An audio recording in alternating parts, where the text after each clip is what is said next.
So hello and welcome to my channel smart study with Saima. बहुत बहुत स्वागत है आपका चैनल पे। और आज हम प्रैक्टिस करने वाले हैं प्रेपोजिशंस की। ठीक है, प्रेपोजिशंस क्या होते हैं, कितने तरीके के होते हैं, ये सब मैं आपको इससे पहले वाली वीडियो में बता चुकी हूँ। जिन्होंने नहीं पढ़ा है, जिनको नहीं पता क्या होता है या कन्फ्यूजन होती है वर्ड्स में, वो जाके वो वाली वीडियो देख सकते हैं। ग्रामर की प्लेलिस्ट में अवेलेबल है। मैं यहाँ पे भी वीडियो के एंड स्क्रीन में आपको प्रोवाइड कर दूँगी। इसके बाद जब हम प्रैक्टिस कर लेंगे, प्रेपोजिशंस को आप अच्छे से समझ जाएंगे और प्रैक्टिस सेशन को अटेंड कर लेंगे, उसके बाद हम कहाँ जाएंगे, डायरेक्टली फिक्स्ड प्रेपोजिशंस पे, ताकि आपको पता लगे कि फिक्स्ड प्रेपोजिशंस क्या होते हैं और उनका मीनिंग कैसे चेंज होता है और कैसे हमें उनको यूज़ करना है। तो पहले फिक्स्ड प्रेपोजिशंस पर आने से पहले आप प्लीज़ ये दोनों वीडियोस देखेंगे, ताकि आपकी जो बेसिक जो है प्रॉब्लम्स है, बेसिक कन्फ्यूजन जो है, वो सब कुछ आपकी सॉल्व हो जाए और आपका बेस जो है स्ट्रॉन्ग हो जाए प्रेपोजिशंस के ऊपर। ठीक है, तो चलिए स्टार्ट करते हैं आज की क्लास। देखते हैं कैसे क्वेश्चंस हैं, कैसे आपके एग्जाम में पूछे जाते हैं, आ सकते हैं। सारे मैंने वही क्वेश्चंस उसी टाइप से, मैंने उसी मेथड से दिए हैं इस वीडियो में, इस सेशन में। तो चलिए स्टार्ट करते हैं आज का सेशन।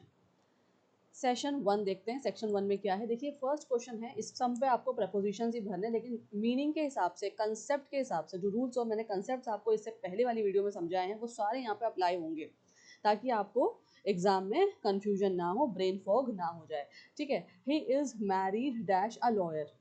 बताएं, किसी के साथ शादी होना, किसी के साथ जुड़ने को हम जब कंटेक्स्ट में मेंशन करते हैं तो कौन सा प्रपोजिशन यहाँ पे यूज होता है, बताएं। ए, बी, सी या D?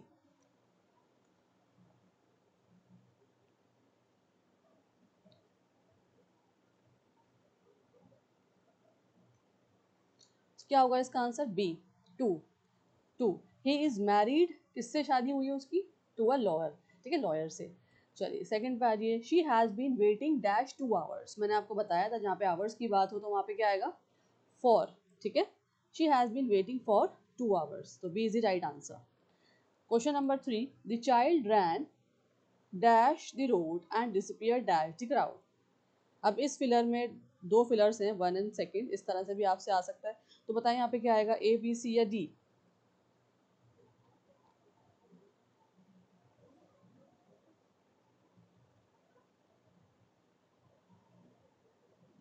Answer will be A. जो child ran across the road, ठीक है, अक्रॉस का मतलब होता है किसी चीज के ऊपर चलना, तो रोड सरफेस है, अक्रॉस आएगा यहाँ पे। And disappear dash the crowd, into the crowd, into the crowd. ठीक है, ठीक है। तो इस तरह से आपको जो मैंने कंसेप्ट समझाए थे, सारे रूल्स बताए थे, वो यहाँ पे अप्लाई होंगे। और अपने आंसर्स आप साथ साथ लिखेंगे भी, इंटरेक्ट करेंगे लाइव चैट में, और साथ ही चेकआउट भी करेंगे। अगर आप रिकॉर्डेड वीडियोस देख रहे हैं तो प्लीज़ पहले आप क्या करेंगे, मैं आपको हमेशा बोलती हूँ, पहले आप खुद से सॉल्व करेंगे क्वेश्चन को और फिर उसके बाद आंसर चेकआउट करेंगे अपना।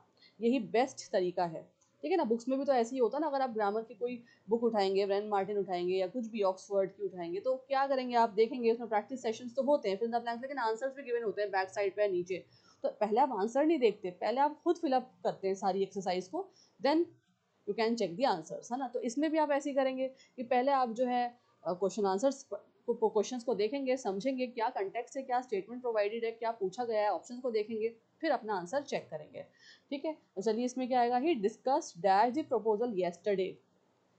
सेंटेंस के टेंस को भी चेक करेंगे, किस बारे में बात हो रही है, अभी की बात हो रही है, प्रेस्ट है, फ्यूचर है या प्रेजेंट है। ठीक है, तो यहाँ कब की बात हो रही है, पास्ट की, येस्टरडे की। तो he discuss dash the proposal yesterday, क्या आएगा यहाँ पे? सी। कोई प्रपोजिशन यहाँ पे नहीं आएगा। He discuss the proposal yesterday क्या है, इटसेल्फ अ करेक्ट स्टेटमेंट। बिना प्रपोजिशन के भी ये स्टेटमेंट, ये कंटेक्स्ट, ये लाइन, ये सेंटेंस जो है वो सही है। ठीक है, किसी प्रपोजिशन की जरूरत नहीं है। इस तरह से कंफ्यूज करने के लिए भी आपको ऐसे सेंटेंसेस और ऐसे क्वेश्चंस दे सकते हैं, ऐसे ऑप्शंस दे सकते हैं। तो आपको समझना है कि यहाँ पे जरूरत है प्रपोजिशन की या नहीं। ठीक है, चलिए question number 5, she is good dash solving puzzles. Read the options.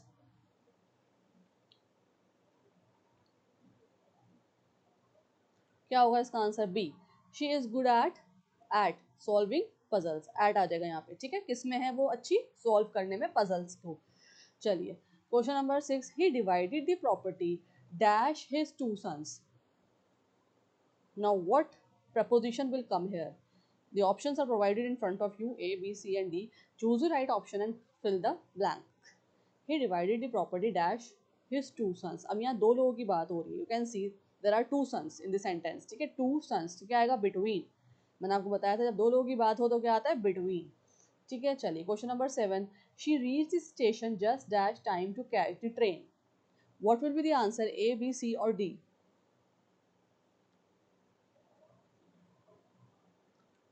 C, she reached the station just in time to catch the train.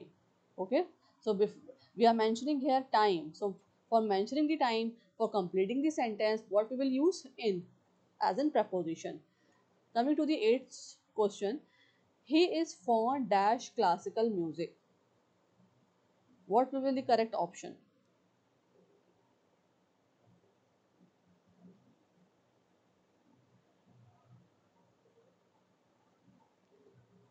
Fond of, B is the right answer, he is fond of classical music. Now coming to the 9th question, he is senior dash mean a rank, he is senior dash mean a rank, comparing, okay, person is comparing with another person, you can see he is senior than me, ठीक है, वो किसी और को compare कर रहा है rank के अंदर, तो क्या आएगा कंपैरिजन में, B, he is senior to me in rank, ठीक है। Question number 10, the cat jumped dash the table, this is very easy, क्या आएगा यहाँ पे, B, onto the table, onto the table, ठीक है। Question number 11, she insisted dash paying the bill, उसने insist किया कि किस चीज़ के लिए, बिल को पे करने के लिए, what will be the right answer,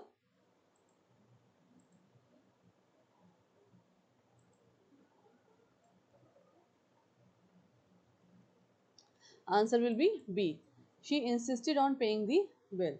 now coming to the question number 12, he is capable dash handling pressure, what will be the answer, C, he is capable of handling pressure. Question number 13, the meeting is dash Monday evening, meeting कब है, Monday evening में, तो कब क्या आएगा यहाँ Monday evening को show करने के लिए, B, the meeting is on Monday evening, ठीक है, ऑन मंडे इवनिंग। डेज के लिए भी मैंने आपको बताया था, डेज के लिए क्या यूज करते हैं, ऑन। चलिए question number 14, he apologize dash his mistake, what will be the preposition will come here in the blank,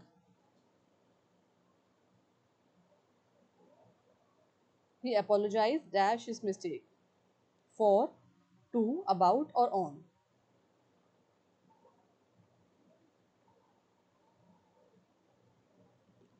A is the right answer. He apologized for his mistake. किस लिए किया उसने, तो ये किस लिए के लिए हम क्या यूज करते हैं, for, उसने apologize किया किस लिए, अपनी mistake के लिए, तो for आएगा यहाँ पे, okay. Coming to the question number 15, she walked dash the river bank for hours, ठीक है। Now it is a past tense, she walked, it is showing the sentence or situation is in the past tense, ठीक है। तो यहाँ देख सकते हैं आप कि सिचुएशन जो है यहाँ पे जो बताई गई है वो पास्ट टेंस की, कि वो चली थी, she walked dash the river bank for hours, बहुत टाइम की बात हो रही है ना, घंटों की बात हो रही है, तो क्या आएगा यहाँ पे, A, along, she walked along the river bank for hours, she walked along the river bank for hours, ठीक है, रिवर के साथ साथ चली, रिवर बैंक के साथ चली, तो साथ के लिए हम क्या शो करते हैं, along.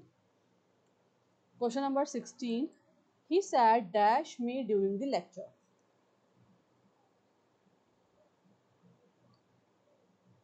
Now this sentence is showing the position. I have told you before in the previous video what preposition shows, or what preposition shows or tells about, it tells about the position, place, direction, right. So in this sentence you can see he sat dash me during the lecture is showing the position of the another person. Fine. So for showing the position, what preposition we will use here? We will use a, beside.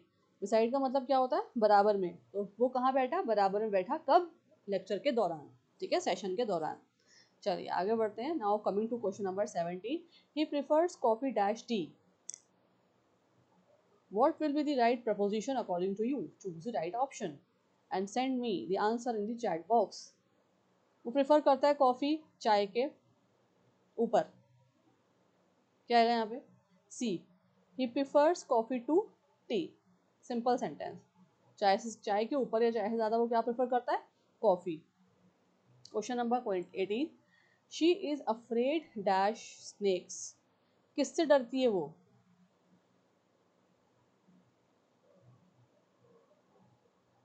Snake से। तो उसके लिए कौन सा preposition आएगा? B, afraid of. Afraid of.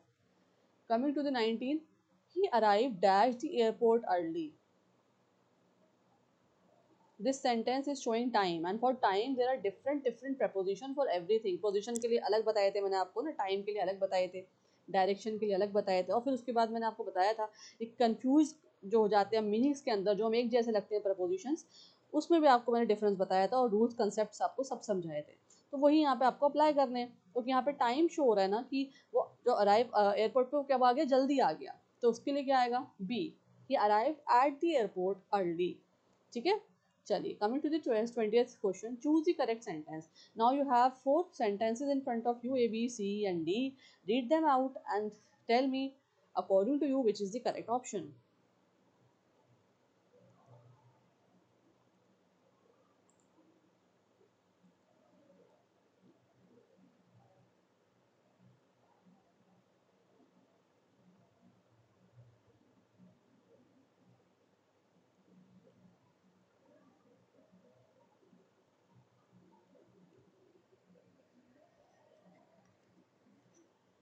Read the sentences carefully. क्योंकि अगर हम सेंटेंसेस को मीनिंगफुली और करेक्टली रीड नहीं करते एग्जाम में, इसी वजह से हम करेक्ट ऑप्शन भी चूज कराते हैं। तो आपकी रीडिंग हैबिट जो है ना बहुत अच्छी होनी चाहिए और रीडिंग स्पीड भी इम्प्रूव होनी चाहिए। ठीक है, क्या आएगा इसका आंसर? What is the correct sentence? C, she is married to a doctor. किससे मैरिड है वो? डॉक्टर से। ठीक है, टू आएगा प्रपोजिशन यहाँ पे। Section 2, again you have to find out the correct sentences. ठीक है, यहाँ पे आपके 4 सेंटेंसेस आपको दे रखे हैं, first, second, third and fourth. Read them out and tell me किस इसमें से कौन से ऑप्शन सही है, कौन से सेंटेंसेस सही हैं। Read the options A, B, C और D.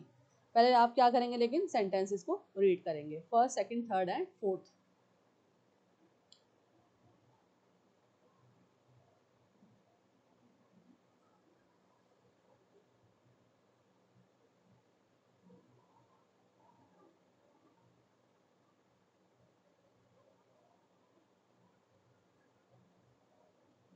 What will the right answer according to you? Correct answer is D, all are correct. ठीक है, अब देखिए प्रपोजिशन यहाँ चेक कर लेते हैं। ही is married with a doctor is also correct. He is, she is good eight English, subjects के लिए भी हम जो है एट को यूज करते हैं। He discussed about the issue, about is the preposition here. She is afraid of dogs, all are correct. ठीक है, चलिए coming to 22nd, read the sentences again. These are the 4 sentences and tell me which option is correct.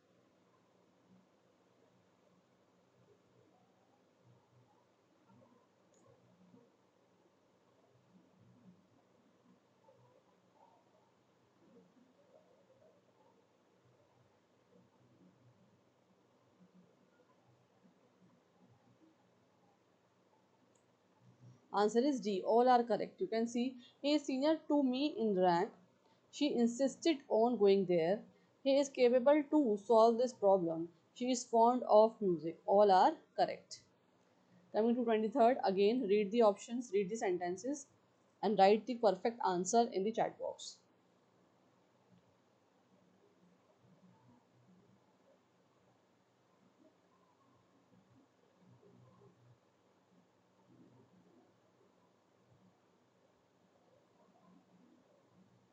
What would be the answer? D, all are correct. ठीक है, चलिए आगे बढ़ते हैं। 24th पे आते हैं। Again read the options and read the sentences. He divided the money among 2 boys. ठीक है, सेंटेंस के स्ट्रक्चर को देखते हुए, मीनिंग को देखते हुए प्रपोजिशन को नोट करेंगे, सही लगा हुआ है नहीं लगा हुआ यहाँ पे। She set beside me during the lecture. He apologized for his mistake. She entered into the room quietly. कौन कौन से सही हैं इसमें सेंटेंसेस? बी, सिर्फ सेकंड और थर्ड सही है, सेकंड वाला ऑप्शन और थर्ड वाला ऑप्शन सही है। ठीक है, चलिए question number 25, read the sentence and read the options.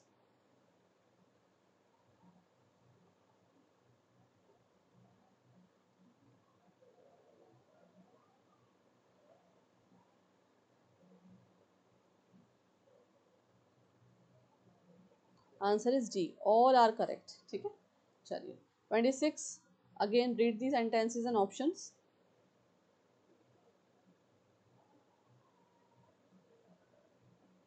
He is angry with me. She is interested for music. She is fond of sweets. She depends on her parents. कौन सा सही है इसमें? सी। सिर्फ first, second, first, third and fourth सही है sentences. ठीक है, फर्स्ट, थर्ड और fourth. Coming to 27th, again you have four sentences. The cat jumped on the table. The cat jumped onto the table. He walked across the road. We walked through the road. कौन सा सही है इसमें option?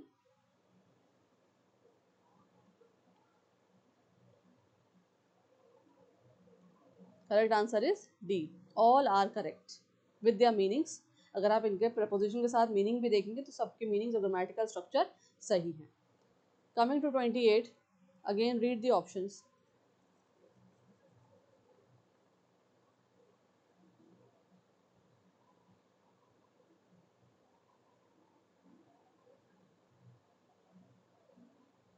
क्या होगा इसका आंसर? D, all are correct. ठीक है, 29th, read the options and sentences carefully. He prefers coffee to tea. She insisted to go there. He is capable of doing it. She is fond of music.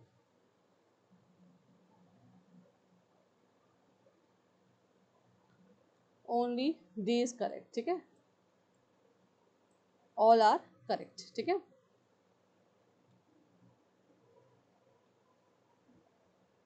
यहाँ preposition को note करेंगे।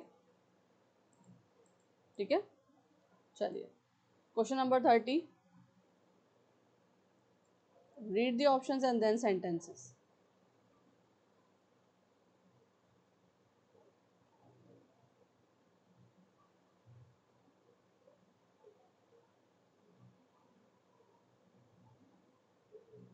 सी is the right answer. सिर्फ इसमें से first, third और fourth वाला जो sentences है वो क्या है? करेक्ट है। ठीक है, अकॉर्डिंग टू प्रपोजिशन। यहाँ लिव्स के साथ एट नहीं आएगा, क्या आएगा? In. She lives in Delhi. ठीक है, चलिए आगे बढ़ते हैं, सेक्शन 3 पे आ जाइए। You have a passage, you have a small paragraph और यहाँ पे आपको फिलर्स हैं जो कंप्लीट करने हैं। फर्स्ट है, second, third, fourth, fifth and sixth. Fine, तो चलिए यही करके सारे फिलर्स को कंप्लीट करेंगे। प्रपोजिशन आपको भरने हैं, इसमें फिलअप करने हैं। रीड करते हैं first sentence. Riya was preparing dash her final exams. क्या आएगा यहाँ पे? सही ऑप्शन देखिए, यहाँ पे लिखे हुए हैं options A B C D and according to you which one is correct. कौन सा प्रपोजिशन यहाँ पे सही सूटेबल फिल किया जा सकता है? Answer is A, Riya was preparing for her final exams. किसके लिए प्रिपरेशन चल रही है? फाइनल एग्जाम्स के लिए। Coming to the next sentence, she had been studying dash the morning but she was still confused. यहाँ तक करते हैं क्योंकि यहाँ पे 3 स्टार्ट हो रहा है। तो she had been studying dash the morning. अब यहाँ देखिए टाइम शो हो रहा है, ड्यूरेशन शो हो रही है, कितने आवर्स के लिए, कितने दिनों से वो पढ़ रही है, कितने टाइम से वो पढ़ रही है। तो सुबह से पढ़ रही है तो क्या आएगा यहाँ पे? B, since morning. She had been studying since morning. और आप देखेंगे तो हैड बीन वाले जो जितने भी सेंटेंसेस होते हैं उसमें क्या लग जाता है? सिंस लगता है। जब हम टाइम को डिनोट करते हैं, अगर टेंस को भी यहाँ पे अप्लाई करेंगे हम टेंस के रूल को, तो यहाँ पे सिंस लगेगा प्रपोजिशन। ठीक है, चलिए नेक्स्ट अब आ जाते हैं थर्ड फिलर पे। सिंस मॉर्निंग तक हमने कर लिया था, but she was still confused. वो क्या है? कन्फ्यूज्ड है। यहाँ देखिए पास्ट टेंस है, कन्फ्यूज्ड। मैनी ग्रामर रूल्स, तो बहुत सारे ग्रामर रूल्स में कंफ्यूज है। तो क्या आएगा यहाँ पे? With, for, about, in. Answer is C, about. But she was still confuse about many grammar rules. किसके लिए कंफ्यूज है वो? ग्रामर रूल्स उसको समझ में अभी भी नहीं आ रहे। ठीक है, again coming to the 34th filler. यहाँ वाला हम फिल करेंगे 34th वाला। देखते हैं सेंटेंस क्या है। हर टीचर एडवाइज्ड हर, उसके टीचर ने एडवाइस करा, to focus regular practice and not depend. ये हम बाद में देखेंगे, प्रैक्टिस तक देखते हैं। Her teacher advised her to focus dash regular practice. बताएं क्या आएगा यहाँ पे पोजीशन? अच्छे से रीड करें, सेंटेंस को देखें।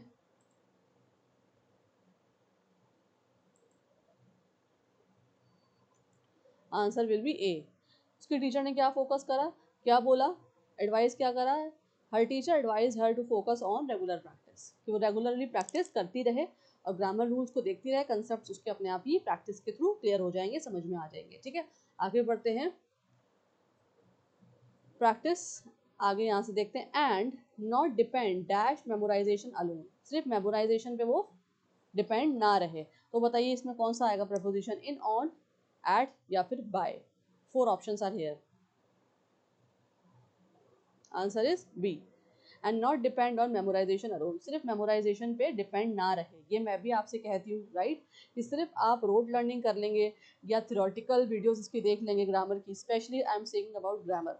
ठीक है, लिटरेचर के सेक्शंस हों या लेक्चर्स हों लिटरेचर के ऊपर, स्टोरीज पे, तो वो तो थ्योरी चल जाती है, उसमें थ्योरी से आप इजीली समझ जाते हैं, पूरी कहानी आप समझ सकते हैं, जैसे एक फिल्म आप देख लेते हैं वो आपके दिमाग में बैठ जाती है। लेकिन ग्रामर जो है उसमें लॉजिकल रीजनिंग्स जैसे क्वेश्चंस होते हैं, कंसेप्ट्स और पॉइंट्स होते हैं, रूल्स होते हैं, तो वो आपकी सिर्फ जब ही इंप्रूव हो सकती है जब आप उसकी रेगुलर प्रैक्टिस करें। ठीक है, रूल्स और कंसेप्ट्स को नोट करें, बार बार उसको रिवाइज करते रहें। मेमोराइजेशन से सिर्फ और सिर्फ ग्रामर रूल्स याद नहीं रहते। ये मैं भी आपसे बोलती हूँ और रिया की टीचर भी यही बोल रही है रिया से। तो ठीक है, तो यहाँ पे क्या आएगा? B is the right answer. And not depend on memorization alone, सिर्फ मेमोराइजेशन पे नहीं रहना है, क्या करना है? रेगुलर प्रैक्टिस पे फोकस करना है। टीचर ने एडवाइस किया किसको? रिया को। Coming to the last fill up, अब लास्ट फिलर देख लेते हैं। On the day of the exam, exam वाले दिन क्या हुआ? The reach she reach the centre dash time and felt confident. क्या आएगा यहाँ पे? टाइम की बात हो रही है, answer is B, in time. ठीक है, on the day of the exam she reach the centre in time, time पे वो पहुंची और उसने कैसा महसूस किया? Confident. So this is the complete case-based uh, practic practical approach of preposition which I thought that I should give you। क्योंकि देखिए अगर मैं इस तरह से आपको प्रैक्टिस कराऊंगी केस बेस्ड स्टडीज़ पे या पैसेज पे या कोई भी मैं आर्टिकल या दे दूँ आपको, इस तरह से पैराग्राफ दे दूँ, तो एग्जाम में भी इसी तरह से आता है मोस्टली कि आपको एक पैराग्राफ दे देंगे, पैसेज दे देंगे, उसमें 1 2 3 4 इस तरह करके फिलर्स होंगे और ऑप्शंस होंगे। तो आपको इस तरह से भी पैराग्राफ को समझते हुए, कंटेक्स्ट को समझते हुए भी क्या करना है? प्रपोजिशन को फिलअप करना है। ठीक है, ये भी न्यू एडिक्विटी पैटर्न में आता है। और ज़रूरी नहीं है कि सिर्फ प्रपोजिशन, ये तो सिर्फ प्रपोजिशन की प्रैक्टिस कर रहे हैं, तो ये पूरा पैराग्राफ किस पे था? प्रपोजिशन पे। अब क्या होगा? ऐसे ही पैराग्राफ आपको दे देंगे और अगर ये जो 5 6 पिलर्स हैं ये different different grammatical rules topics पे होंगे। ठीक है, जैसे एक में टेंस आपको फिलअप करना होगा, एक में हेल्पिंग वर्ब, एक में सब्जेक्ट, एक में आपको करना होगा प्रपोजिशंस, एक में एडजेक्टिव। ठीक है, तो इस तरह से जितने भी मैं आपको टॉपिक्स कराती हुई आ रही हूँ ग्रामर के, सिंगुलर प्लूरल, ये आप इस तरह से पैराग्राफ दे देंगे और आपको डिफरेंट डिफरेंट फिलर्स जो है कंप्लीट करने होंगे डिफरेंट ग्रामेटिकल टॉपिक्स पे। ठीक है, डिफरेंट ग्रामेटिकल अप्रोच के हिसाब से। तो इसलिए आपको सारी चीज़ें जो हैं मिक्सअप करके तैयारी करनी है, जो कि मैं कराऊंगी लास्ट में आपको तैयारी। मैंने सोची है कि आपको इस तरह से प्रैक्टिस किया कराया करेंगे। किस चीज़ क्या देंगे उसमें हम? कि जो सेंटेंसेस हैं, जो फिलर्स हैं, वो मिक्सअप ग्रामर पे हैं। ठीक है, मिक्सअप ग्रामर टॉपिक्स पे हैं। अभी तो पहले आप यही करके समझ लीजिए सारे टॉपिक्स को, अपने बेस क्लियर कर लीजिए, जितने भी रिलेवेंट टॉपिक्स हैं एग्जाम पॉइंट ऑफ व्यू से वो देख लीजिए, समझ लीजिए, फिर हम मिक्सअप की प्रैक्टिस करेंगे। ठीक है, तो चलिए आगे बढ़ते हैं। एरर डिटेक्शन पे आ जाइए, क्वेश्चन नंबर 37। आइडेंटिफाई करना है इसमें आपको error. She discussed about the problem in class. ठीक है, क्वेश्चन किसी भी तरह से आ सकता है, डायरेक्टली भी आ सकता है on propositions, on adverbs, on subject, on accusative nominative case, on modals. ठीक है, किस डायरेक्टली भी आ सकता है और एक मिक्स पैसेज की तरह आपको फिलर्स की तरह भी आ सकता है। ठीक है, तो आपको हर तरह से तैयार रहना है अपने गवर्नमेंट या कॉम्पिटिटिव एग्जाम के लिए, जो भी आप प्रिपरेशन कर रहे हैं। तो चलिए इसको करते हैं। इसमें एरर है, अब मुझे बताएं कहाँ पे एरर है। ही discussed about the problem in class. ठीक है, ये देखिए ऑप्शन है ए बी सी डी, और डिस्कस में प्रॉब्लम है, अबाउट में है, प्रॉब्लम में है या क्लास में है, आपको मुझे बतानी है। जल्दी से मुझे रिप्लाई करें।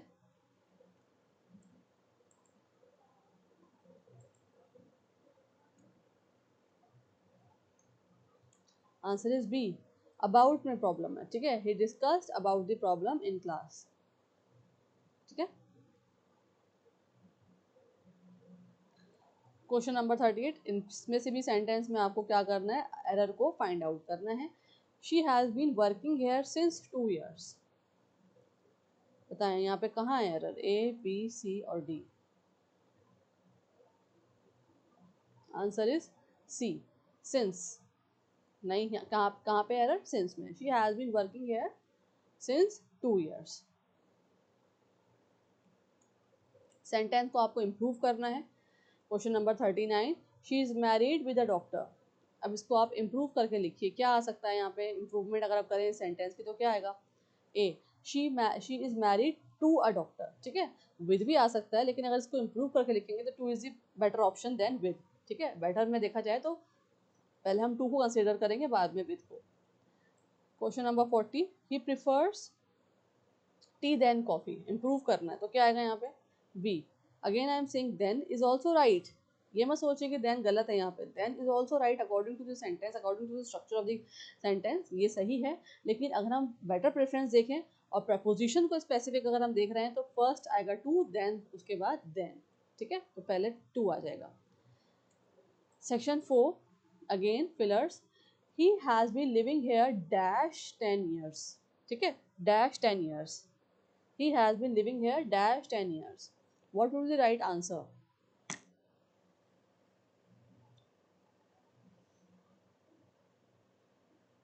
The right answer is B. For 10 years. He has been living here for 10 years. मैंने आपको बताया हुआ है, मैं आपको फिर से बता देती हूँ यहाँ पे कि जब भी न्यूमेरिकल वैल्यू अगर आए आपके सेंटेंस में गिवन हो, ठीक है, यहाँ पे देखिए 10 लिखा हुआ है तो क्या आएगा? 4, हमेशा 4 आएगा। ठीक है, चलिए नेक्स्ट पे आ जाइए। She arrive dash the airport just dash time to catch the flight. बताएं यहाँ पे कौन सा प्रपोजिशन आएगा? अब देखिए एग्जाम में देखिए डायरेक्टली भी प्रपोजिशन पे दे सकते हैं ऐसा सेंटेंस, और कैसे दे सकते हैं? एक में आपको प्रपोजिशन फिल करना और हो सकता है एक में आपको हेल्पिंग वर्ब फिल करना हो या मॉडल फिल अप करना हो। मिक्सअप भी दे सकते हैं और डायरेक्टली भी दे सकते हैं। आपको प्रिपरेशन अच्छे से सब तरह से करनी है। ग्रामर की प्रैक्टिकल जो प्रैक्टिस है वो प्लीज़ आप छोड़ेंगे नहीं। जो मैंने आपको बताया हुआ है कि आप जब रिवाइज करा करें किसी भी टॉपिक को तो क्या करेंगे? टॉपिक लिखेंगे, ठीक है, पर्टिकुलर हेडिंग लिखेंगे। जैसे आप प्रेजेंट परफेक्ट लिख रहे हैं तो प्रेजेंट परफेक्ट उसका रूल और उसके 2 या 1 एग्जाम्पल, ठीक है, 1-2 एग्जाम्पल साथ में लिखेंगे ताकि आपको पता लग जाए कि हाँ इसके साथ ये रूल लगता है, ये रूल अप्लाई होता है, और कैसे अप्लाई होता है आपको सेंटेंस का भी अंदाज़ा हो जाएगा, एग्जाम्पल आपको मिल जाएगा। तो प्लीज़ आप ऐसे ही करेंगे हर मॉडल टॉपिक के साथ, हर एक ग्रामर टॉपिक के साथ। क्या करेंगे? टॉपिक उठाएंगे, ठीक है, उसके कंसेप्ट लिखेंगे, उसका रूल लिखेंगे और फिर उसके साथ 1-2 एग्जाम्पल लिखेंगे अपनी नोटबुक में या कहीं पे भी आप जो भी प्रैक्टिस करने के लिए यूज़ करते हैं। इस तरह से ग्रामर आपकी स्ट्रांग हो सकती है और आप जो हैं जो स्पेसिफिकली मैं बात करना चाह रही हूँ रूल्स की, वो आपको याद रह सकते हैं। वरना क्या होता है कि हम जो रूल्स हैं ग्रामर के वो भूल जाते हैं, ठीक है, क्योंकि हर टॉपिक के अलग रूल्स हैं। जैसे अब मैं फिक्स प्रपोजिशन अगर आपको कराऊंगी तो हो सकता है कि जो प्रपोजिशन के थोड़े बहुत रूल्स हैं आप भूल जाएं। इसलिए मैं आपको कह रही हूँ कि पहले आप ये दोनों वीडियोस देखेंगे, समझेंगे, then you will come to fix preposition. अगर आपको ये दोनों अच्छे समझ में आ गई, इसके जो पहले वाला पार्ट है वो भी अगर समझ में आ गया, तो फिक्स प्रपोजिशंस आप ऑटोमेटिकली समझ जाएंगे और बहुत आसानी से कर आएंगे। जैसे कि वो आपके फिलर्स में आते हैं, सेंटेंस इंप्रूवमेंट में आ सकते हैं, रिडक्शन में आ सकते हैं, और सबसे इंपॉर्टेंट चीज़ जहाँ पे फिलर्स फिक्स प्रपोजिशंस आते हैं वो है फिलर्स में। कहाँ पे? क्लॉज टेस्ट में। ठीक है, आप लोगों को क्लॉज टेस्ट आता है तो इस तरह से पैसेजेस आते हैं, जैसे मैंने अभी रिया पे कराया आपको केस बेस, तो वहाँ पे आपसे फिक्स प्रपोजिशन पूछे जा सकते हैं। तो बहुत इंपॉर्टेंट टॉपिक है जो हम इसके बाद करेंगे, लेकिन पहले हम इसको अच्छे से समझ लेते हैं। तो यहाँ पे क्या आएगा आंसर? सी। फर्स्ट आएगा she arrived at the airport. ठीक है, एट हम यूज़ करते हैं जगह के लिए, just in time to catch the flight. This is the right answer, C is the right answer. Coming to 43, he is interested dash politics. किसमें interested है वो? पॉलिटिक्स के अंदर। Let's see, B is the right answer, he is interested in politics. In 44, the exam will be held dash Monday dash AM। अब यहाँ देखिए एक तो दिन, यहाँ पे एक तो दिन बताया हुआ है कौन से डे में है और एक बार टाइम बताया हुआ है, तो यहाँ पे क्या आएगा? Answer is C, on Monday at 9 AM। ठीक है, ऑन मंडे हम ऑन कब यूज़ करते हैं? डेज के लिए, और टाइम दर्शाने के लिए हम क्या यूज़ करते हैं? एट। ये आप नोट करेंगे, very important. 45, he divided the sweets dash the children. अब यहाँ देखिए बहुत सारे चिल्ड्रन की बात हो रही है, एक चाइल्ड की बात नहीं है, चाइल्ड, चिल्ड्रन, सिंगुलर, प्लूरल। ये भी आपका बहुत इंपॉर्टेंट टॉपिक है। अगर आपको नहीं पता कि सिंगुलर टू प्लूरल कैसे करते हैं, एक बहुत अच्छी डेडिकेटेड वीडियो बनी हुई है, और जाके आप ज़रूर देखें प्लेलिस्ट में, सिंगुलर टू प्लूरल कैसे चेंज करते हैं। ठीक है, और अलग अलग नाउन्स को, अलग अलग चीज़ों को हम अलग अलग, ज़रूरी नहीं कि सब में चिल्ड्रन तो या फिर एस लगा के, जैसे यहाँ स्वीट्स है, अब स्वीट तो एक स्वीट की बात, और यहाँ एस लगा हुआ है तो बहुत सारी स्वीट्स हो गई, तो ज़रूरी नहीं है कि एस लगा के हम हर वर्ड को चेंज कर लें। ये चाइल्ड चिल्ड्रन देखिए डिफरेंट डिफरेंट है, तो रन लगा के हम हर चीज़ को सिंगुलर टू प्लूरल बना लें, ऐसा नहीं होता। हर वर्ड इंग्लिश में हर वर्ड का जो सिंगुलर और प्लूरल डिफरेंट होता है। इसलिए मैं आपसे बोल रही हूँ कि एक वीडियो बनी हुई है, मैंने सारी उसमें, सबसे अच्छी बात ये उस वीडियो की कि मैंने आपको सारे सिंगुलर और प्लूरल किस तरह से चेंज होते हैं वो आपको वीडियो में ही दे दिए। ठीक है, तो आप अगर वो वीडियो देखेंगे, वो क्लास अटेंड करेंगे, तो आपको समझ में आ जाएगा किस तरह से हमें चेंजेस करने हैं। और दूसरी चीज़, डिफरेंट डिफरेंट वर्ड्स आपको पता लगेंगे कि किस तरह से सिंगुलर से प्लूरल चेंज किया जाता है। तो वीडियो आप ज़रूर देख लेंगे, ठीक है, ताकि आपको आपकी जो बेस है वो अच्छी हो सके इंग्लिश ग्रामर की। चलिए क्या आएगा यहाँ पे, बी, अमंग। मैंने आपको बताया था जब बहुत सारे लोगों की बात होती है तो क्या होता है, अमंग आ जाता है। 46, she insisted dash paying the bill herself।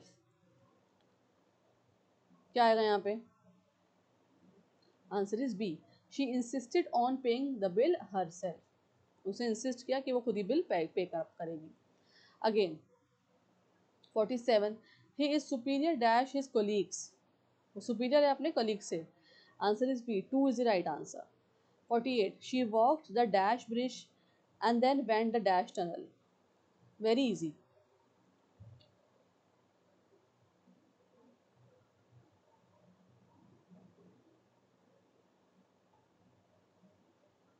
What will be the answer, A, she walked across the bridge, bridge के ऊपर, सरफेस के लिए हम अक्रॉस यूज करते हैं और टनल के लिए through, so and then went through the tunnel. A is the right answer.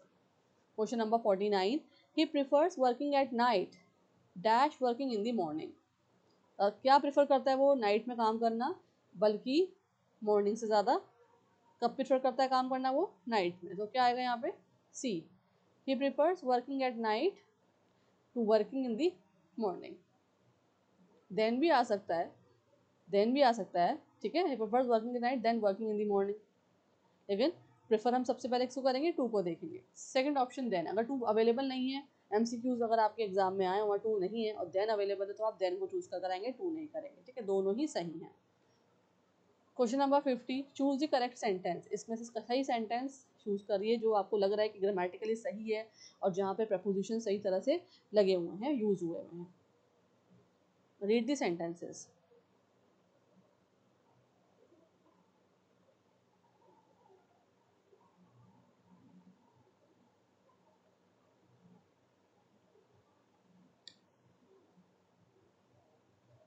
Again D is the right answer, he is good at mathematics. Subjects के लिए भी हम क्या यूज करते हैं, एट। तो this is the right answer, D is the correct option. तो इस तरह से आप प्रपोजिशन की प्रैक्टिस करेंगे, ठीक है। और मैंने आपको ये भी बता दिया कि डायरेक्ट क्वेश्चंस भी आ सकते हैं पर्टिकुलर टॉपिक पे और इनडायरेक्टली भी आ सकते हैं, मतलब मिक्सअप भी आ सकते हैं। Subject verb agreement, preposition, tenses, modal verbs, इस तरह से मिक्सअप करके भी आपको पूछा जा सकता है। और एक सेंटेंस अलग अलग डिफरेंट डिफरेंट टॉपिक्स पे डिफरेंट सेंटेंसेस भी आपसे पूछे जा सकते हैं, आ सकते हैं एग्जाम में। सो आपको अच्छे से प्रैक्टिस करनी है ग्रामर की। सो ये थी 50 क्वेश्चंस की प्रैक्टिस सेट। प्रपोजिशन पे आपको समझ में भी आया होगा, अच्छे से प्रैक्टिस भी हो गई होगी। जो बच्चे लाइव नहीं ले पाए हैं वो स्टूडेंट्स क्या करेंगे, रिकॉर्डेड देख लेंगे, ताकि आपको नेक्स्ट वीडियो जो मैं पढ़ाने वाली हूँ आपको फिक्स प्रपोजिशंस की, वो आपको अच्छे से समझ में आ जाए। ओके, सो मैं मिलूंगी अब आपसे नेक्स्ट वीडियो में। सब्सक्राइब करिए, लाइक करें, शेयर करें, बेल बटन को ज़रूर प्रेस कर दें ताकि जो भी अपडेट्स रहें वो आपको मिलते रहें टाइम टू टाइम मेरे चैनल की तरफ से। तो thank you for watching, thank you for supporting. Have a nice day ahead, have a nice Sunday ahead. ठीक है, अच्छे से पढ़िए और सारे सब्जेक्ट पे फोकस करिए।